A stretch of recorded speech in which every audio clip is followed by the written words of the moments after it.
औशान माता की कहानी। एक गांव था, वहाँ दो बहनें रहती थी।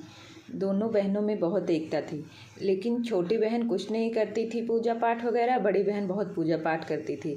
और बड़ी बहन थोड़ा सा गरीब थी, छोटी बहन थोड़ा अमीर थी। भाई उनसे ज़्यादा उनके पास खाने पहनने के लिए था, बड़ी बहन के पास इतना नहीं था।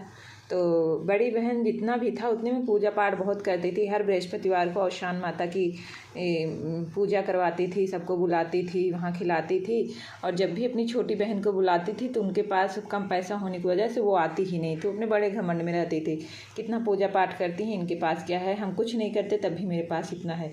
एक दिन बड़ी बहन बोली कि हम जब भी तुमको पूजा में बुलाते हैं तुम कभी आती क्यों नहीं। तो कहे कि क्या आए, उसमें क्या है ये बताइए। लाई गुड़ खिलाती हैं और ये कौन सी पूजा, चना गुड़ लाई दे देती हैं। कहिए ऐसे नहीं कहते, हम मानते हैं तुम्हारे पास बहुत है, लेकिन वक्त बदलते किसी का समय नहीं लगता। बस वक्त वक्त की बात है। तो छोटी बहन कही अरे ठीक है, हमको मत बुलाया करिए। तो वो एक दिन औशान माता की पूजा कर ही रही थी, उसी बीच में कुछ और औरतें उससे कही कि मतलब ये कैसा बहन का रिश्ता है, बहन ही नहीं आती, बताओ। ये तो कोई बात ही नहीं हुई, कितना घमंडी है, अपने पैसों पे घमंड करती है ये वो। तो उसको भाई बुरा भी लगा, क्योंकि बहन है ही तो बहन को भाई बहन की बातें खराब थोड़ी सी, बहन के बारे में कोई बोले लगेगा ही। तो वो दूसरे दिन अपनी बहन से कही ऐसे ऐसे सब लोग कह रहे थे। तो कही कि अरे सभी तो तुम्हारे जैसे हैं, किसके पास क्या है, खाने को उतना घर में होता नहीं होगा, सोचती होंगी कि चलें इसी बहाने थोड़ी सी लाई मिठाई गुड़ चना मिल जाएगा। तो उसको कही कि अच्छा ठीक है, आओ या ना आओ, लेकिन ऐसे पूजा के बारे में मत बोलो।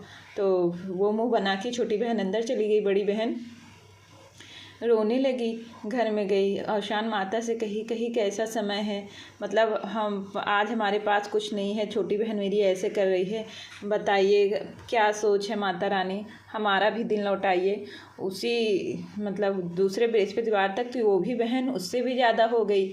तो वो छोटी बहन देख रही थी, कही दीदी इतना ज़्यादा कैसे आपके यहाँ धन का ढेर लग गया, आप लोग इतने अच्छे से कैसे रहने लगे। कहे बस कुछ नहीं, हाँ तुम ऐसे पा रही हो, हमको भगवान दे रहे हैं, माता रानी दे रही हैं, हमको ऐसे मिल रहा है, ये सब माता रानी की कृपा है।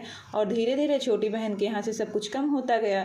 कहीं आप कुछ करवा दी मेरे घर पे इसीलिए ऐसा हो गया, कहीं ये तो तुम्हारी सोच की बात है, हम कुछ भी नहीं करवाए हैं। इसके बाद धीरे धीरे छोटी बहन एकदम कंगाल हो गई, उसके बच्चे भूखन रहने लगे, खाना पीने के लिए तरसने लगे, कपड़े पहनने के लिए तरसने लगे। और ये मतलब इतना गरीब हो गई कि इनको मांगने तक की नौबत आ गई, घर घर मांगे, कपड़ा लत्ता खाना पीना, तब इनका काम चलता था।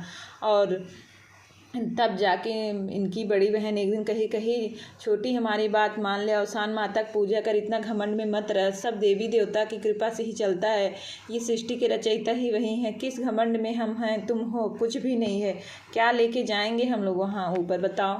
तो उसको बहुत समझाया, उनको अपनी गलती का एहसास हुआ।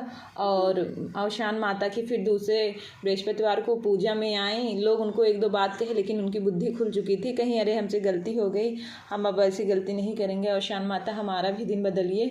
तो धीरे धीरे उनको फिर से जैसा भाई राजपाट उनका भी होने लगा, अच्छा पैसा आने लगा, पति कमाने लगा, बच्चे अच्छे अच्छे कपड़े पहनने लगे, खाने पीने लगे।